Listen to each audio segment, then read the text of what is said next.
Renungan hari Senin 30 Agustus 2021. Aku diutus untuk menyampaikan kabar baik kepada orang-orang miskin.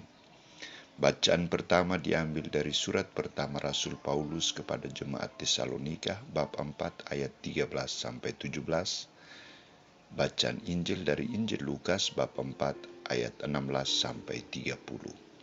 Saudara-saudariku terkasih, ketika seorang ingin mencalonkan diri menjadi seorang pemimpin, ia coba merumuskan visi dan misi dan rencana program dalam kepemimpinannya. Yesus ketika tampil di Nazaret, pada hari Sabat, ia masuk ke rumah ibadat, lalu berdiri hendak membaca dari Alkitab.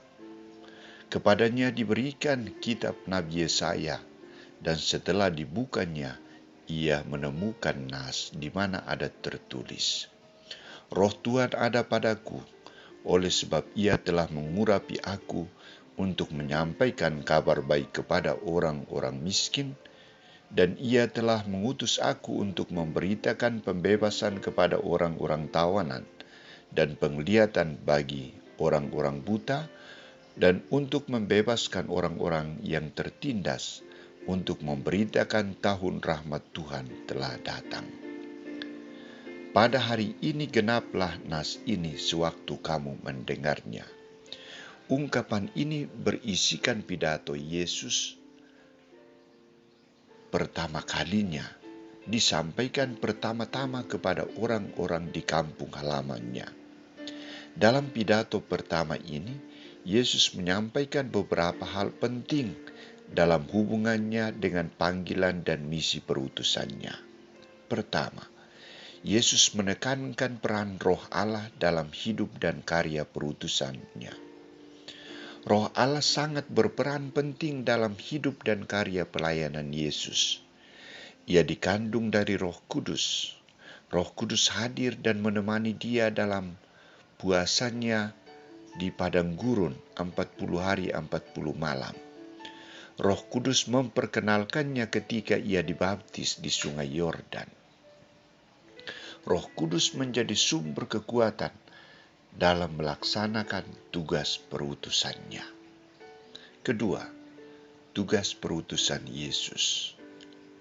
Dalam pidato pertama ini, Yesus menyampaikan tujuan dan sasaran pewartaannya, yakni menyampaikan kabar sukacita atau kabar baik kepada orang-orang miskin, dan ia telah mengutus aku untuk memberitakan pembebasan kepada orang-orang tawanan, penglihatan bagi orang buta, dan membebaskan mereka yang tertindas, untuk membuktikan tahun rahmat Tuhan telah hadir, telah datang.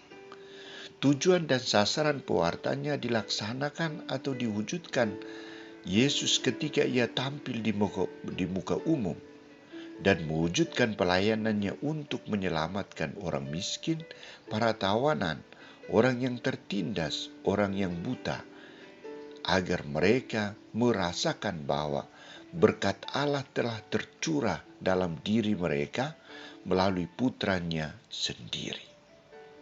Ketiga, tanggapan orang-orang Nazaret. Orang-orang Nazaret hanya sampai kagum akan pidato pembukaan Yesus. Mereka tidak menyimak secara baik dan benar tentang isi pidato Yesus. Pikiran mereka lebih terkonsentrasi pada latar belakang dan asal-usul Yesus dari Nazaret. Mereka tidak melihat apa yang dibuat Yesus dan realisasi kasih Allah yang diwujudkan dalam pelayanan Yesus.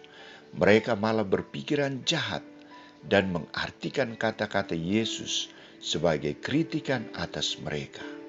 Maka mereka berusaha menolak Yesus dari Nazaret. Keempat, tanggapan Yesus.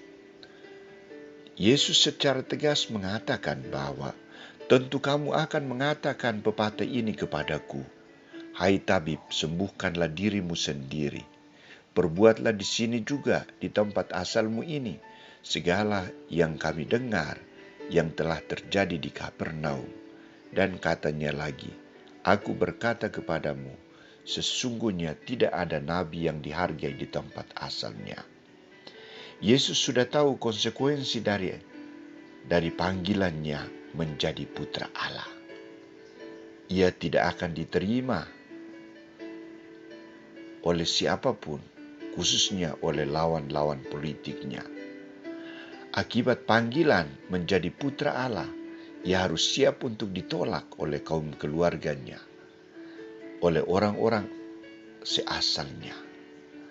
Ia sangat kecewa dengan sikap dan tanggapan mereka. Saudara-saudariku terkasih, apakah kita juga masih menolak Yesus dalam hidup kita? Apakah kita menolak sabda Yesus? Kita memiliki kitab suci, tetapi kita jarang membaca dan merenungkan sabda Tuhan dalam kitab suci itu. Kadang kita juga tidak menjadi pendengar sabda Tuhan yang baik, entah di gereja, ataupun di rumah, atau di mana saja. Semoga sikap kita dibaharui oleh sabda Tuhan hari ini.